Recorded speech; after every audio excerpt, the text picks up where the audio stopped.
صدر قانون بيتعلق بأمور اللي تضرروا من الحرب الإسرائيلية الأخيرة على لبنان من ناحية الضرائب والجمارك وغيرها من الأمور. حأشرح لكم إياهم بفيديو، مش بفيديو واحد، على أكثر من فيديو كمان كل واحد يستفيد من الفكرة اللي بتهمه منا.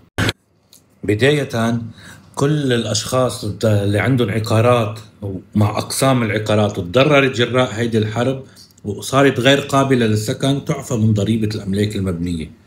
أوكي، هاي لازم الكل يعرفها. هاي أول وحدة. بالإضافة لهالشيء في إعفاءات من الرسوم التالية، أنا كتبته مشان ما أنسى. هي ذاتها هي العقارات والرسوم العقارات والأقسام تبعها يلي تضررت. الإعفاءات من الرسوم التالية اللي هي أول شيء الرسوم على رخص إعادة البناء، رخصة العمار يعني، وعلى رخص الترميم.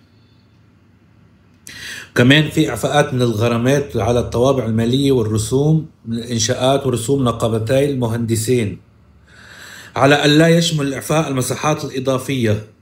انتبهوا لهالنقطة، وذلك لمدة 5 سنوات من تاريخ بدء التعويضات.